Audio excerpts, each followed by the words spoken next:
It's my feel-good breakfast show.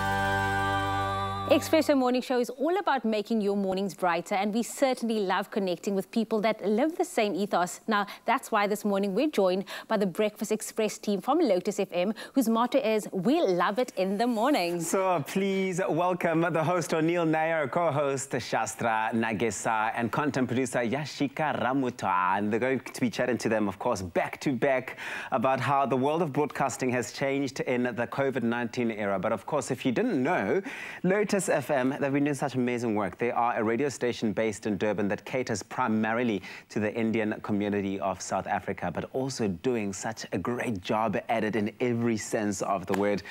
O'Neill and team, welcome. Good morning. Good morning. Thank you. Thank you, Tabiso. Thank you, Jamie. It's so good to see you. Thank you for having us.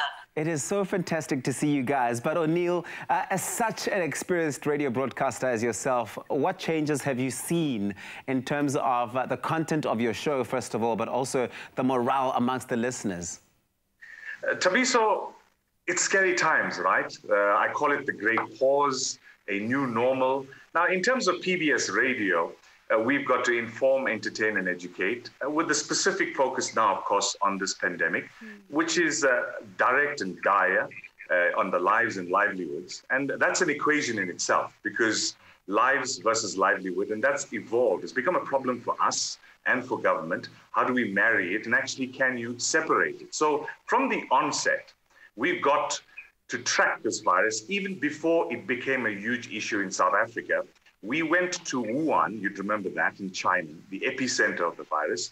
We found a South African there, and we spoke to her, and she was under lockdown for 70 days. And we thought, well, 70 days, how do you stay under lockdown for 70 days? Well, we are 120 days now ourselves. So that has just been a bit of the dynamic. And of course, added to that, we had to speak to doctors, clinicians, epidemiologists like Professor Salim Abdul Karim, just to get information for us, for our listeners, so that we understand a little bit more about this new pandemic that's hit the world. Because the last time something like this happened was over 100 years ago with the Spanish flu. That's amazing. And I like the fact that you're saying it is a new normal, because it is a new normal. Everyone is having to adapt and adjust to this new lifestyle. But maybe for you, Shastra, how has the station been affected by COVID-19 in terms of, infections and safety regulations? And how are you putting the show together in terms of who is recording where, how? Take us through all of that. Okay, so like with everyone experiencing this new normal, so when we get to the SABC in the morning, it's a case of, it's not just walk in. You have to get screened, you have to have your temperature taken, and you have a form to fill in. You have to have your sanitizer with you and sanitize as much as you possibly can. And of course, have your PPE on. So once you get into studio, it's not a full studio anymore. So, whereas you'd have a full 4 to 5 member team, you only now have one person in studio in trying to reduce the number of people in the studio to go ahead with those COVID regulations. So it's just myself in the Durban studio. Our producer works from home, and O'Neill braves the Auckland Park studios in Johannesburg. So we're kind of all over the place. And we've also had to do quite a bit of recording at home. So, we've managed to get enough equipment and make sure that we're producing and pre-packaging things at home.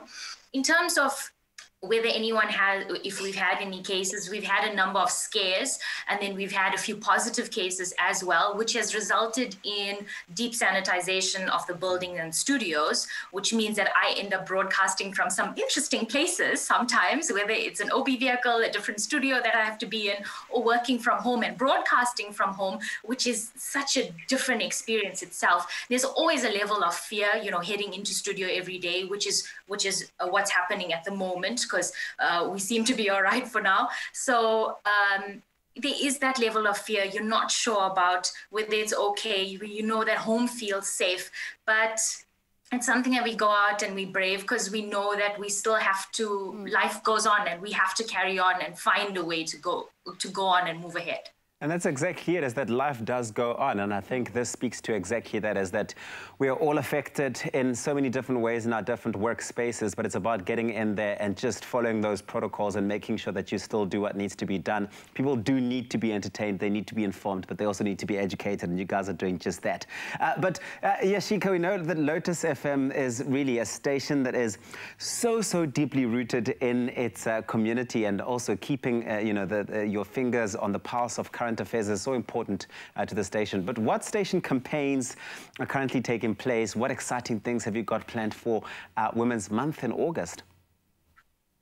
Well, you are absolutely right, Tabiso. The community is definitely top of mind for us. And the role of women in particular in the midst of this virus has been deeply challenged, as you know. So in South Africa, we have an additional pandemic, which is violence against women and children, which notoriously dominates many of our headlines. Last year, we treated 150 such women who were touched by abuse and violence to a morning of empowerment at a very successful Women's Month breakfast. So this year, we will continue to champion women's rights and reach out to them. We plan on partnering again with various NGOs, women shelters, abuse networks as well, to address their plight, create awareness, and then give them some love and passion. For Mandela Month this year, we dug deep into our pockets and partnered with the Hope Foundation to feed 200 impoverished residents in Chatsworth. We gave away 67 pairs of shoes as well to healthcare workers, because they are on the front line of the pandemic. Love it. I love this. I love the work that you're doing, but we are going to catch up with you guys a bit later on, so don't go anywhere.